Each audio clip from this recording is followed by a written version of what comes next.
Well, hello again. Today I want to talk to you about a subject that might be very helpful for a lot of people. You know, a lot of businesses fail, and it's understandable why big businesses fail that have huge overhead. But a lot of home-based businesses fail, and people fail to accomplish what they started out to do in home-based businesses. So I want to talk to you about the number one reason that home-based businesses fail, and we want to discover ways to avoid that happening to you. So, of course, home-based businesses shouldn't have to fail because it takes very little money to get started.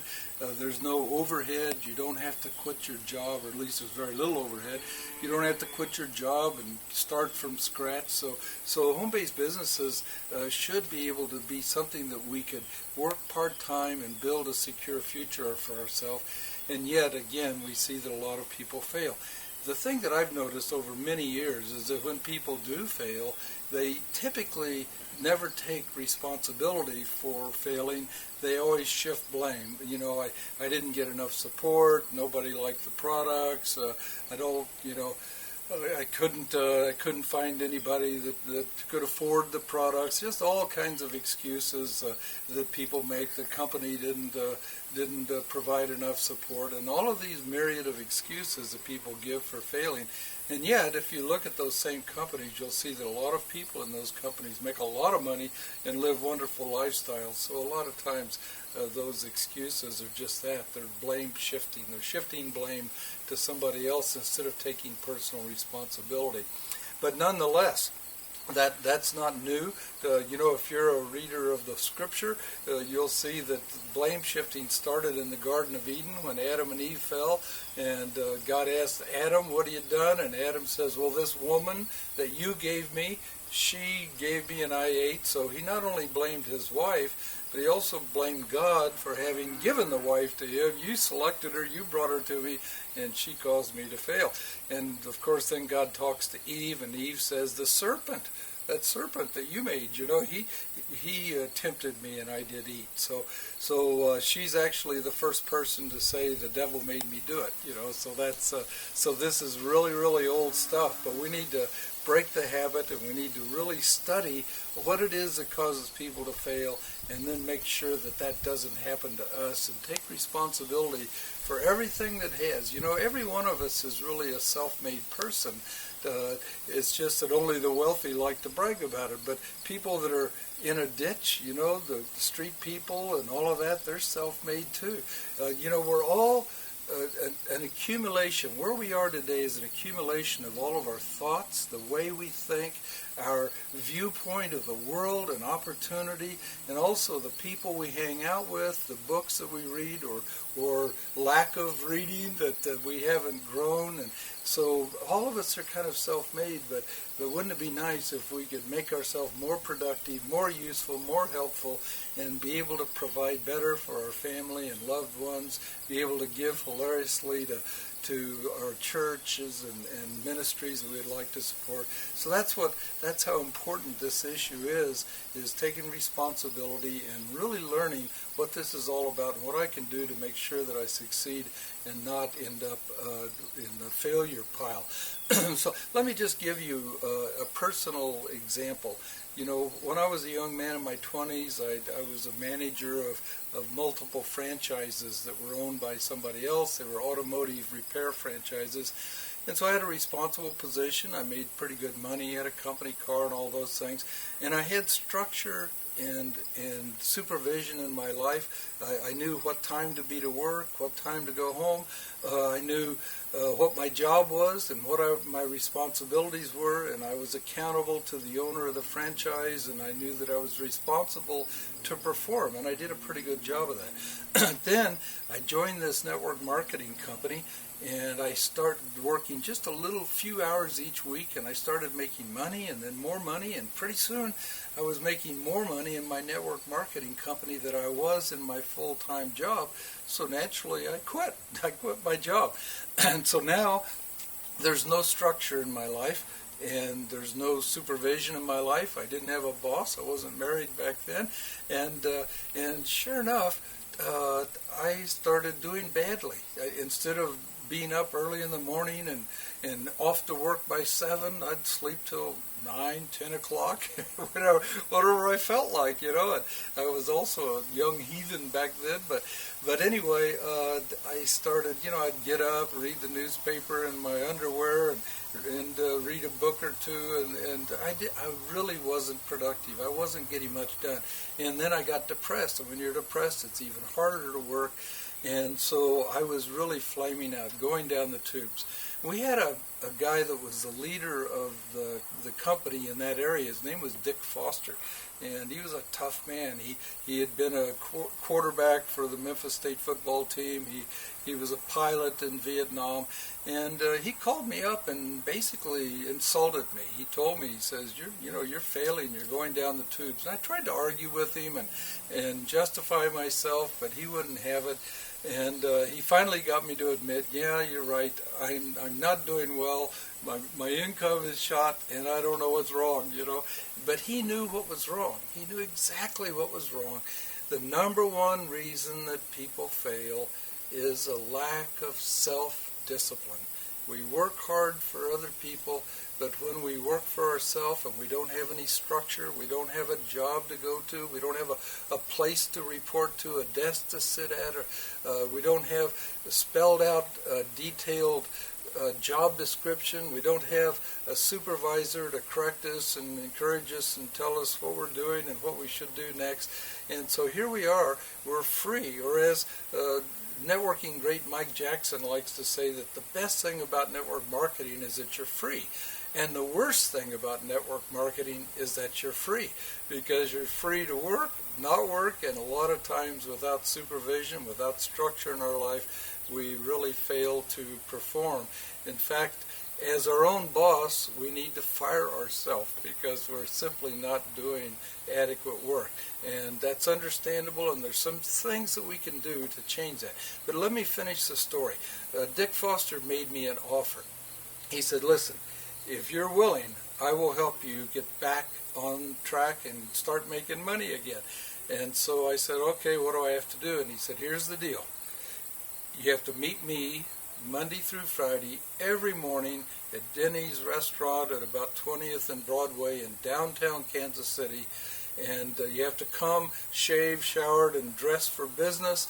And you have to come with a plan of what you're going to do that day. And that's the deal. Now I thought, nobody, I lived way out in the suburbs, nobody would drive downtown in the rush hour traffic and be there at 8 o'clock in the morning. So I tried to get him to shift it. How about lunch instead of breakfast? He says, nope, 8 o'clock, breakfast. I said, how about if we meet in the suburbs? Nope, Denny's, downtown. These were non-negotiable. So I agreed. Now, it didn't occur to me at the time that he didn't want to have to get up and leave his home, drive downtown to meet with dumb old me every morning. He was just willing to give of himself to rescue a person that had some gifts and talents, because I'd done it before, that was failing. So I appreciate that. I've tried to find Dick over the years. I haven't. If he should happen to see this video, know that I'm thankful, and I'd love to have you give me a call. But anyway, we can have a real impact on other people's life because he gave me some accountability. He put structure back in my life. He became an accountability partner. And here's what happened. Every morning I would meet with Dick at Denny's, and we'd have some breakfast, and he would teach me stuff. But you know what? It's been over 40 years. I can't remember a single thing that he taught me. So what saved me was not what he taught me. What saved me was getting structure in my life, getting some accountability in my life, getting a plan for the day, that I knew what I needed to do that day. And then the next morning, when I met back with him for breakfast again, we went over yesterday's results. And he said, how did you do on your plan? Did you talk to these people? What was the result? Do you need me to help you to close some business or whatever? So there was that accountability, that feedback, and it really changed my life. I ended up being very successful with that company, went right to the top, and became a corporate trainer for them, traveling around and having a good time. So that little thing, going to Denny's every morning, it was a big change because it just gave me some more structure. lack of self-discipline was what was killing me. He knew that. I didn't see it. I was just a young Turk. But that's what kills people in business today. But there's things that we can do about that, and we can create an environment for success around our home-based business. I'm going to give you some tips that I hope you'll implement if you like them, and that will help you avoid failing in a business that you should be able to succeed at. So the first thing is that most of us start out in our business with some commitments. Usually the person that recruits you will say, how many hours can you work? And you say, I can work 10 hours a week or 20 hours a week. And they go, good, 10 hours a week, that's great. And then they'll ask us how much money we want to make, and we tell them, we want to make 10,000 or 100,000 or whatever, and we write that down, say good. And so we get all excited about what we're going to do. But let me just give you something. Almost everybody's life is totally full. I mean, literally full. From morning till bedtime, they have activities that they've been doing religiously for years. It could be wasted time, time watching television and silly stuff, playing video games. And there's a lot of wasted time, but I'm just telling you that our lives have patterns. And in order for 10 hours a week, for you to work 10 hours a week in your business, you can't get 10 new hours. You're going to have to change the way you've been living so that you free up 10 hours. In other words, something has to go. And so I might ask you the question, what are you going to have to give up for your business to be successful? Something has to go out of your life to put the hours that you want to put in. So here's what happens with the typical person.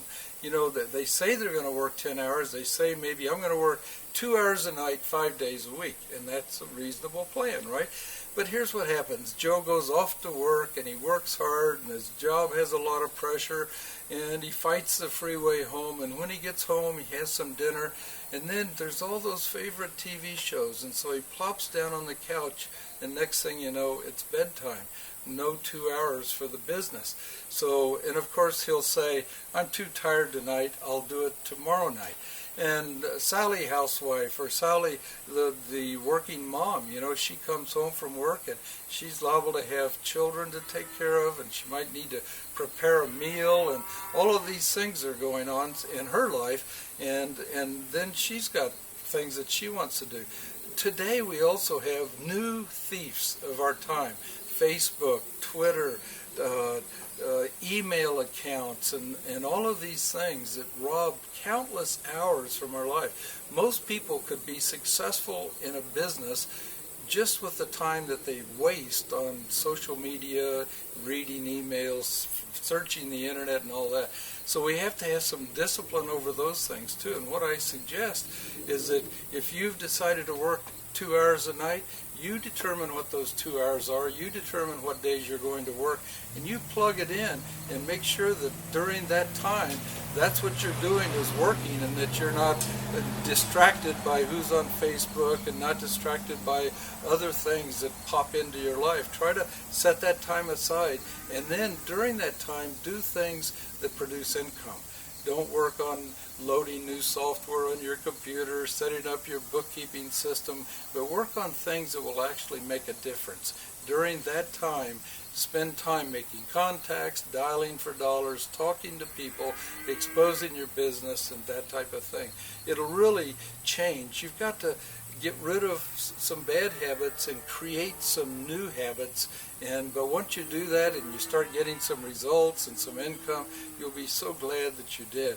So it's really important. There's a favorite phrase that I have literally typed, and I've got it on the side of my printer, and it says that we are willing to do today things that other people are not willing to do, so that we can have the life that other people will never experience. And that's really true. Jim Rohn says that if you don't like where you are today, you can change. You can move out of where you are today, because you're not a tree. You can get up and move to where you would rather be. So I'm going to give you a little list to help you create some structure and self-discipline in your life. One is to, and this is the very first olive out of the jar, is you need to really see that I own a business. I am a business owner. You know, if you just bought a new McDonald's franchise and you spent $1 million for it, you would certainly tell everybody, I own a McDonald's franchise now. I'm a business person. You know, here's my business. See my business? And yet most people that are in network marketing never really quite make the mental shift from I'm a secretary or I'm a mechanic, or, you know, from your job to the fact of taking some pride in the fact that you own a business. And it's like a baby, and it will grow up to be strong if you raise it, if you take care of it, if you nurture it, and if you ignore it, it'll die. Okay, so see yourself as a business person, and then get organized and act like a business person. Do you have a place to work in a quiet room, a desk to work at? Do you have a little file cabinet that you can start keeping good records in, notebooks that you're going to use? Do you have business cards printed and literature for your company that has your name and address and contact information? Do you have websites and presentation sites already established that you can use to do presentation for you? Start getting your business set up. Get some tax information. There's a link on my website, the blog site, that you can go and learn a lot about the advantages of home business tax savings. Taxes alone will probably earn you an extra $3,000 to $6,000 in what you can save that's coming out of your paycheck right now because of business deductions. So get set up, get a mindset that I own a business, I'm growing a business, and I'm going to tell the world about my business, and my business is going to grow into something great. Debbie and I started with just ourselves, and then we had one distributor and 2 and 3 and 4, and before you knew it, in a few years we had 38,000 people in our downline. So don't despise, the scripture says, don't despise the day of small beginnings. Get started, take that step, move forward. Do something every day to grow your business. Don't let a day go by that you don't let a day go by without feeding yourself and your children. Don't let a day go by without doing something to nurture your business and help it to grow. Expose people to your business. The next thing is to check your why. You know, to have a big why. My friend Bill Davis is really great about talking about having a big why. Because you know what? If you have a big why you're in this business, why are you doing this? Why did you want to start a home-based business? You know, if you have a big why, your how will always be there. How to do it will always show up when the why to do it is big. And so have a big why. Write it down. And then share it with your family and your children. A lot of times we have strife between husbands and wives and children over a home-based business, and the reason is that it's taking some of your time, which is less time for them, and they think you're all doing it just for yourself. But think about what your business can do. I've seen many wives that have been able to not only make money, but be able to let their husband quit his job and join them in the business. I've seen a lot of husbands help earn enough money that their wife could come home, that they could put their children in private school or homeschool them, that they could take wonderful vacations, and all of those types of things. So it means being able to take wonderful vacations with your children. We've taken our children to Spain and Central America and on many cruises, and wonderful things that we've been able to do because we're free and we had wonderful income from our business. So think about your why, and if you've got a big why, write it down. Write down all the reasons you want to do that, because if your why is big, you'll succeed and you'll press on.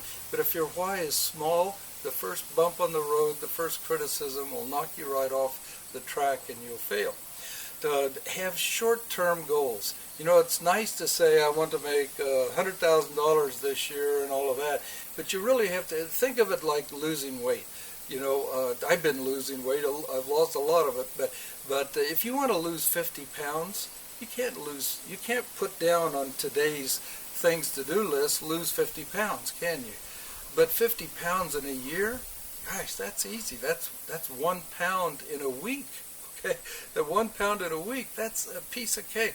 So make your goals incremental and have a goal of contacting so many people. And one of the plans that I like is to make a list of everybody, make a list of 100, 200 names, and then look through your list at the 25 best prospects, and then call those 25 best prospects in the next 48 hours.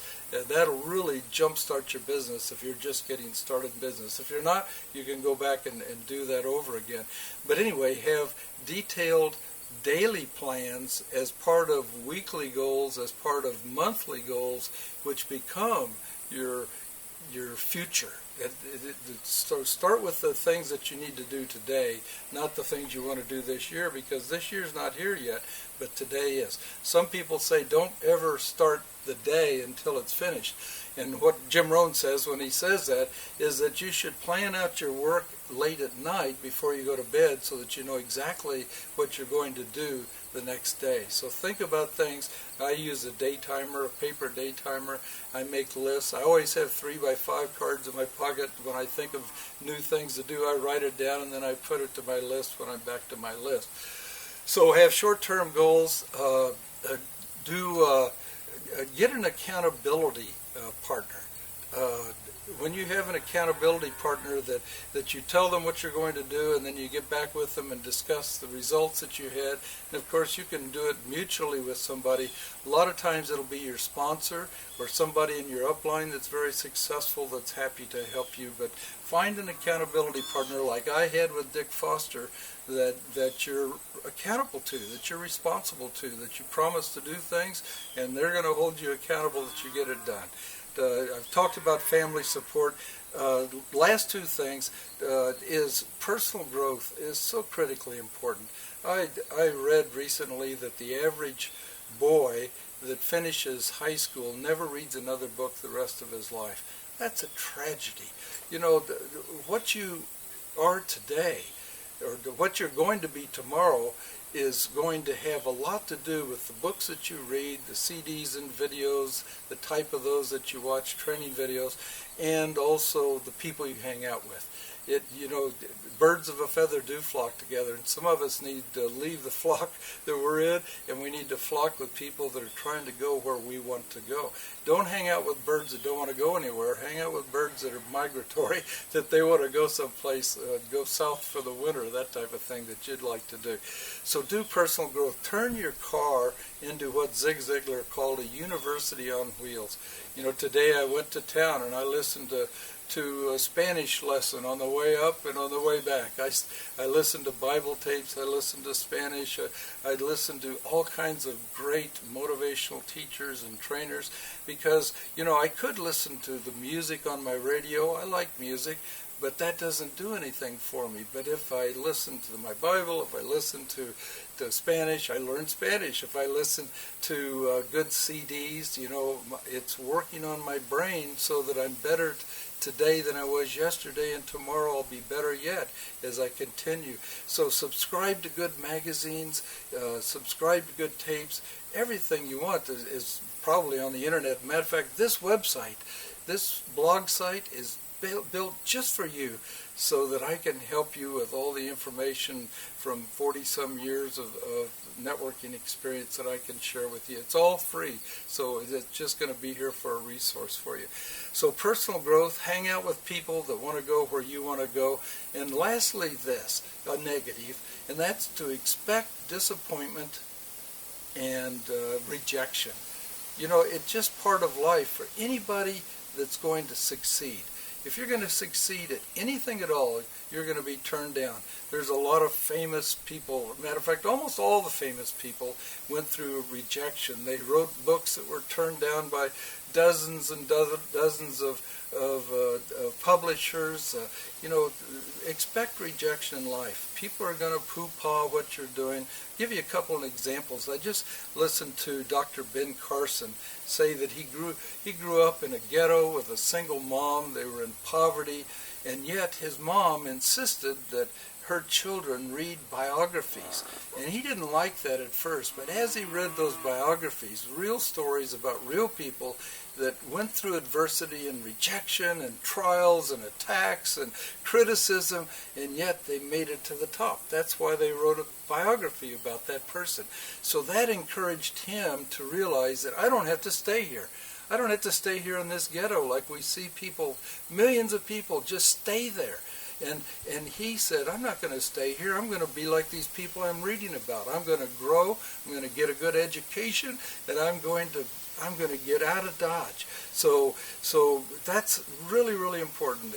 Expect rejection. Expect disappointments. People will always disappoint you and often reject you. Remember, Jesus Christ was rejected by most of the people that he ever met, even though he fed them and healed them and everything else, did all these miracles. At the end of his life, the majority report was crucify him and let his blood be upon us and our children. Terrible. So if he was perfect and is perfect and had rejection, so will you. Don't worry about it. So Fred Smith's another one. Fred Smith is the founder of Federal Express, and when he was in business school, he wrote a thesis on starting Federal Express, and his professor, a professor of business, said it was a terrible idea and gave him a C grade on it, and yet FedEx is, a wonderful company today. So this is a great business. It's a wonderful industry. You can do this. You don't have to fail. You just have to learn self-discipline because nobody else is going to do it. Get some structure in your life. Develop some habits, some good habits on purpose. Get some accountability partners. Start studying and reading. Have a big why, and you too will be free and be able to be a blessing to your family and others. Thank you. Oh, by the way, please feel free to share this and like it on social media. I'd appreciate it.